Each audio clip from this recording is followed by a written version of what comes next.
हरिओम प्रिय दर्शकों, यदि आपकी वृश्चिक राशि या वृश्चिक लग्न है तो इस वीडियो को पूरे ध्यान से देखिएगा, समझिएगा। यह जो ग्रहों का परिवर्तन होने जा रहा है, ग्रहों के राजा सूर्य का परिवर्तन होगा 16 सितंबर को और पूरे एक महीने के लिए, यानी कि 16 अक्टूबर तक का समय। 17 को पुनः सूर्य परिवर्तन करेंगे अक्टूबर में। परंतु ये जो परिवर्तन है इसमें कुछ रहस्य है और इसका प्रभाव भी बड़े रहस्यमय तरीके से होने वाला है। तो हम समझेंगे कि क्या रहस्य है, क्या आपको फल मिलने वाला है, क्या उपाय करने हैं, सब कुछ समझेंगे। प्रिय दर्शकों, ग्रहों के राजा सूर्य का जो परिवर्तन होने जा रहा है ये 16 सितंबर को कन्या राशि में होगा। तो कन्या राशि में जैसे ही होगा तो आप जानते हैं कि केतु महाराज पहले से विराजमान है अक्टूबर 2023 से ही।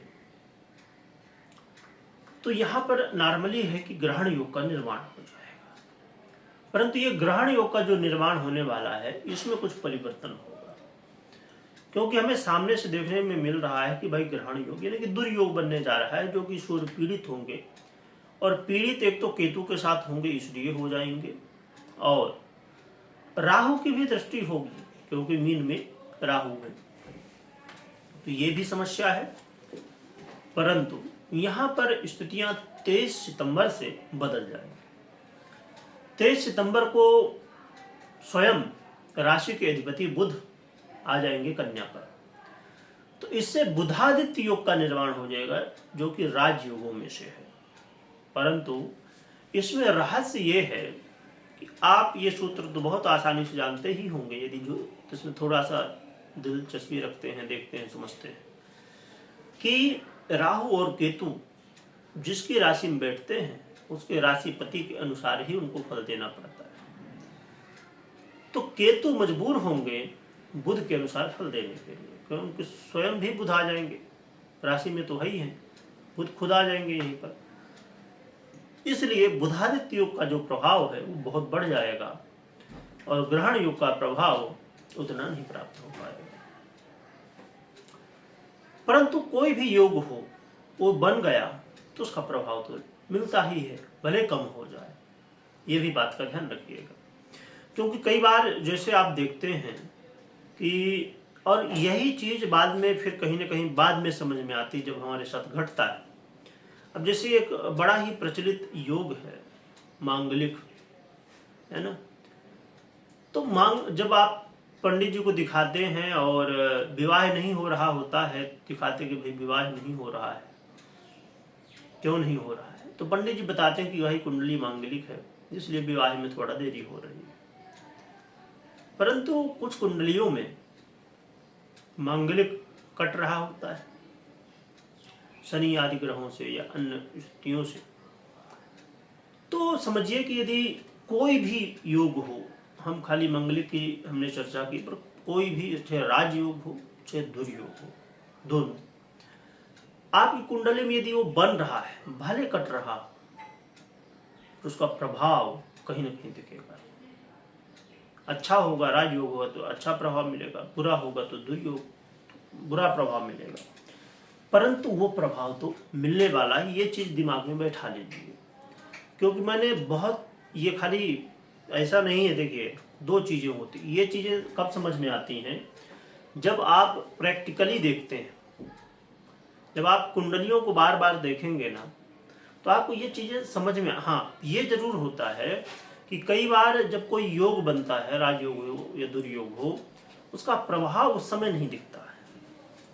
प्रभाव या तो दशा हो, अंतरदशा हो, है ना, तो कई बार हमको लगता है कि चाहे राजयोग हो चाहे दुर्योग। अब कई कुंडलियों में ये कन्फ्यूजन रहता है, प्रश्न भी है लोगों का, दूर हो जाएगा कि भाई हमारे कुंडली में तो बहुत सारे राजयोग हैं पर कुछ हो नहीं रहा है। उसके पीछे कई कारण हो सकते हैं, परंतु एक भी कारण होता है कि उस ग्रह जिससे राजयोग बन रहा है उसकी दशा आदि नहीं आ रहे। आइए आगे बढ़ते हैं। इसलिए ये जो बुधादित्य योग बनने वाला, इसका प्रभाव आपको काफी मिलने वाला है। परंतु यहां पर एक बात ये बनती है कि ये वृश्चिक राशि है, या तो आपकी लग्न है तो लग्न है, तो वृश्चिक वालों के लिए बुध जानते हैं कि वो अच्छे प्रभाव बहुत नहीं देते। अब क्या होने वाला है ये समझिए। प्रिय दर्शकों, आप अपने करियर में यदि किसी भी तरह कोई भी संभावनाएं हो सकती हैं, चाहे आपका बार बार ट्रांसफर हो रहा हो, इस बात से आप परेशान हो, आपको बहुत ज़्यादा काम का बोझ बन जाता हो, या कोई भी समस्या हो, तो अब वो समस्या दूर होने वाली है। और करियर में आप चाहते थे जो वैसी स्थितियाँ बनने वाली। हाँ, अब ये अलग बात है कि कोई कहे कि पंडित जी हम जॉब जहाँ करते हैं कंपनी में ना, वहाँ के बॉस हम बनना चाहते हैं। इतना जल्दी ये नहीं होता, इसके लिए तो आपकी कुंडली में भी योग होना चाहिए, यानी तो आपकी कुंडली से कंफर्म हो पाएगा। पर गोचर में ये है कि जो समस्या है करियर में वो दूर होने वाली है। तो ये चीज़ उनके ऊपर भी लागू होगी जो लोग एक तो पहले से जॉब कर रहे हैं, तो उनके ऊपर तो ये लागू हो ही रही है चीज़ें। पर जो लोग जॉब के लिए सर्च कर रहे हैं, जॉब नहीं है, यदि आप चाहते हैं कि जॉब मिल जाए, तो भी ये समय इनके लिए काफ़ी ज़्यादा सहयोगी होने वाला है। साथ में धन आगमन के मार्ग आपको मिलेंगे और आप अपने जीवन में इस समय देखेंगे कि जो आपके काम है किसी भी कारण की वजह से नहीं हो रहे, अब होते हुए दिखाई देंगे। विद्यार्थियों के लिए बड़ा अच्छा समय है। विद्यार्थियों का मन इस समय पढ़ाई में पूरी तरह से लगने वाला है, और लगने के साथ में उसका लाभ भी मिलने वाला है। क्योंकि कई बार आप देखते हैं कुछ विद्यार्थी, कुछ स्टूडेंट पूरा दिन बुक लिए बैठे रहेंगे, पर जब पूछो तो इधर की बत्ती गुल है ना, तो वही क्या पढ़े पूरा दिन, अरे ये पढ़ा भूल गया।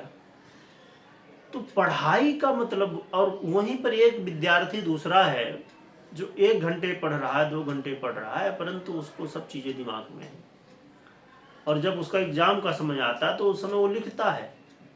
पर कुछ विद्यार्थी बस पोथी लिए बैठे हैं, पढ़ रहे हैं बस, है ना, सब गुड़माठी हो गया। जब भाई पढ़ रहे हो, कुछ दिमाग में नहीं बैठा, तो मतलब क्या। तो ये समय है जिस समय पढ़ेंगे तो वो चीज काम में भी आएगी।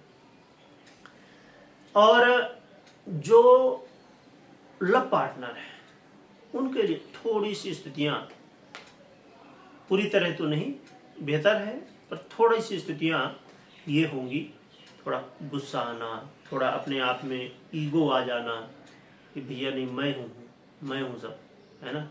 जब ये वाला ईगो आ जाता है तो फिर कोई भी रिश्ता नहीं चलता है। थोड़ा सा अपने ईगो को बचा के रखिए, कहाँ के लिए, जहाँ पर इसका काम होगा।